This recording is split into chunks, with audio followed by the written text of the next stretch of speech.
Boa tarde, pessoal. Então, hoje, História, página 26, unidade 8, circulação de pessoas na história. A gente já estudou bastante sobre isso, né? Mas tem uma continuaçãozinha aí. Vamos lá? Então, movimentos migratórios ontem e hoje. Você já estudou um importante movimento migratório que aconteceu no Brasil entre o fim do século XIX e o início do século XX.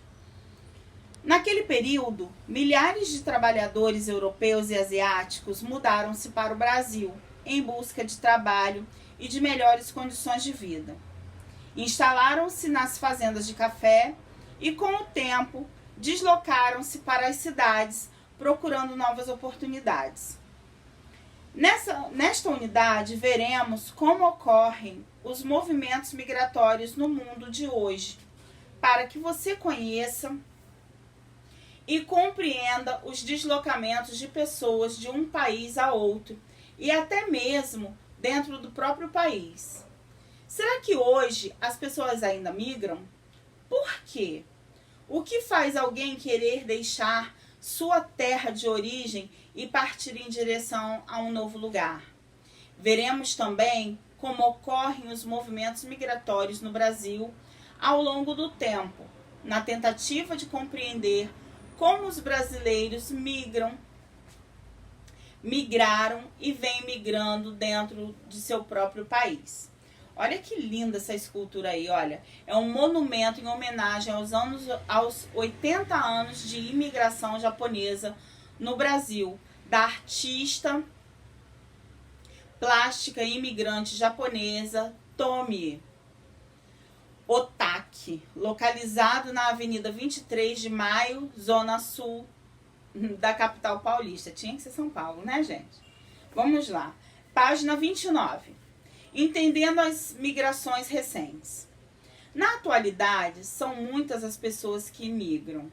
Segundo estudos, as migrações internacionais, ou seja, quando as pessoas saem de seu país de origem e dirigem-se a outro país, só aumentam. Em 1975, por exemplo, havia 77 milhões de pessoas nessa situação no mundo todo. No começo dos anos 2000, essa quantidade aumentou e o número de pessoas que havia migrado, tendo em vista a população mundial, era de 150 milhões de pessoas. E hoje, como estão as migrações internacionais? Dados de 2018 indicam que atualmente há cerca de 244 milhões de pessoas ao redor do mundo que migraram ou estão em processo de deslocamento, ou seja, de migração de um país a outro. Isso tudo sem contar os migrantes internos, pessoas que se deslocam dentro do seu próprio país. Ficou curioso? Você já sabe a diferença entre migrante, imigrante e emigrante. Agora, vai conhecer outro termo que tem relação com os nossos estudos sobre migração, muito importante nos dias atuais. Refugiado. Os refugiados são pessoas obrigadas a deixar sua terra de origem e partir em direção a outro lugar.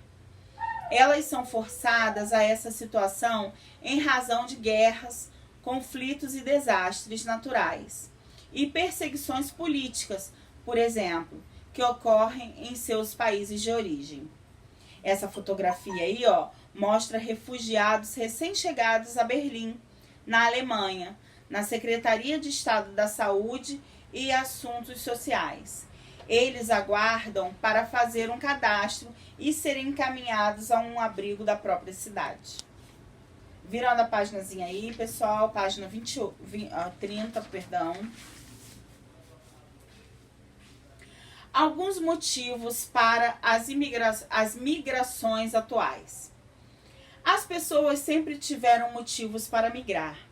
No passado, os migrantes europeus imigrantes europeus e asiáticos dirigiram-se, por exemplo, para o Brasil em busca de trabalho e de uma vida melhor, deixando para trás as dificuldades financeiras e até mesmo os conflitos e as guerras que existiam em seus países de origem. Hoje, a maior parte das pessoas que se mudam de um país também está em busca de uma vida melhor, as novas oportunidades profissionais e qualidades de vida. Veja algumas razões e facilidades para a ocorrência de migrações nos dias atuais. Falta de perspectiva dos migrantes ou dos refugiados, de modo geral. Em seus próprios países, pobreza, falta de emprego e de moradia, más condições de saúde, etc. Aí uma outra opção aí, ó, rapidez nos deslocamentos. Com meios de transportes mais rápidos, mais ágeis, como os aviões e a facilidade de adquirir passagens de ônibus ou mesmo de trens, os deslocamentos tornaram-se mais frequentes, se comparados com o que ocorria no passado. Facilidade nas comunicações. Com a internet, os telefones celulares, existe mais comunicação entre as pessoas e, consequentemente, as notícias sobre oportunidades de trabalho e estudo nos locais de destino das pessoas que querem migrar circulam rapidamente. Aí, ó, nessa fotografia feita em 2015, vemos mulheres que chegaram da Síria à cidade de Berlim, na Alemanha, na condição de refugiadas. Note que uma delas utiliza um aparelho celular para registrar o momento. Fugindo das catástrofes naturais. Além das pessoas que saem de suas cidades ou de seus países por desejarem uma vida melhor e novas oportunidades de trabalho, há aquelas que são obrigadas a se deslocarem pela ocorrência de catástrofes naturais, como terremotos, ciclones, erupções vulcânicas, processos de desertificação. O que é processo de desertificação? Desertificação, gente, é uma formação de paisagem árida, sem os recursos que a natureza oferece, como árvores e até mesmo água, formação de deserto. Isso acontece muito, pessoal. Inclusive aqui no Brasil tem um lugar que a areia, as dunas, elas estão se movendo e estão tapando as casas, obrigando as pessoas a saírem dali e irem embora. Tá ficando tudo deserto. Bem como deslocamento de terra de lugar onde moram. Essas tragédias obrigam algumas populações a se deslocarem em busca de um novo local para viver. Triste isso, né? Página 31. Destinos de quem migra.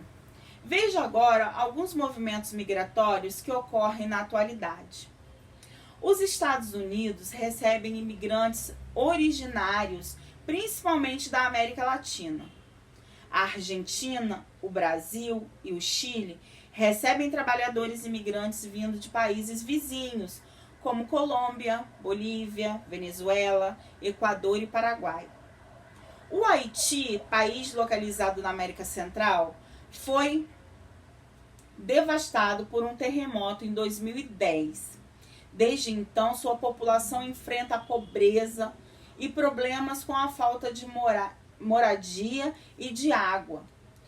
Por conta disso, muitos trabalhadores haitianos decidiram emigrar. Um dos destinos dessas pessoas tem sido o Brasil.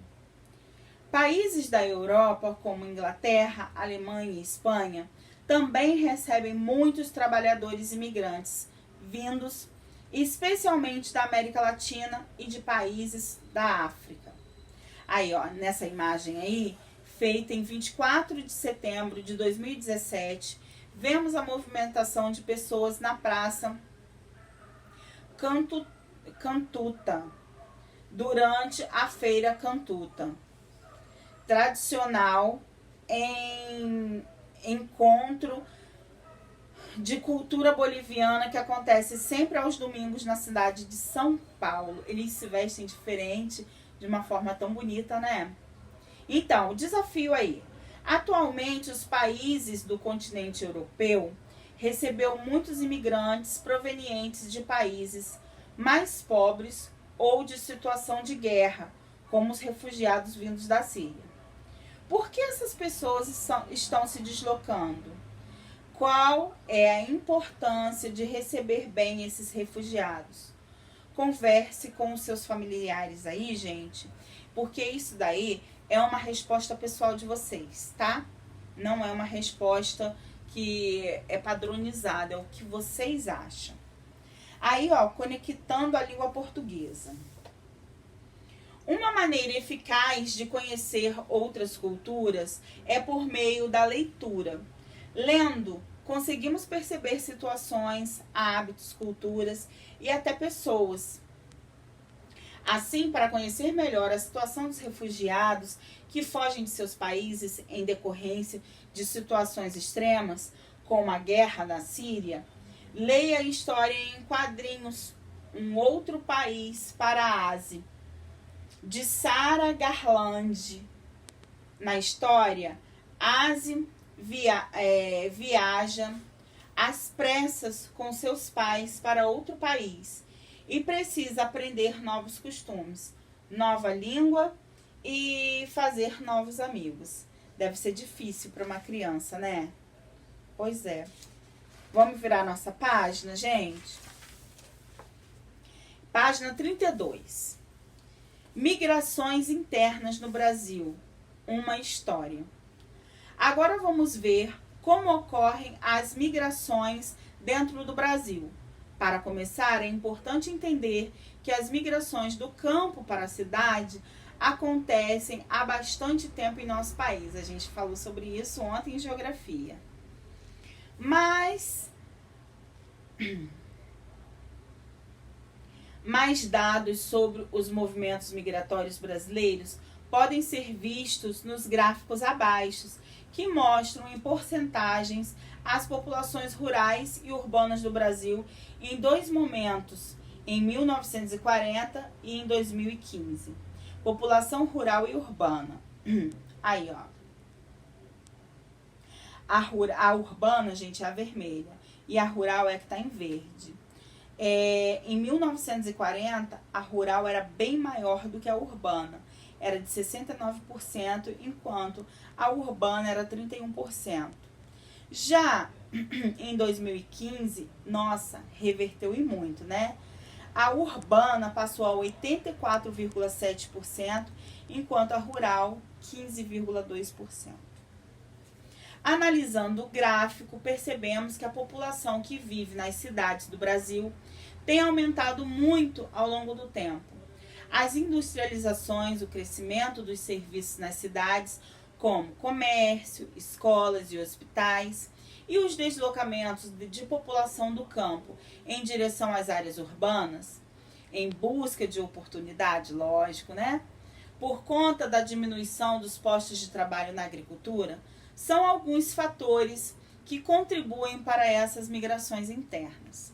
E aí vem um joguinho rápido. Número 1. O primeiro gráfico apresenta dados de 1940.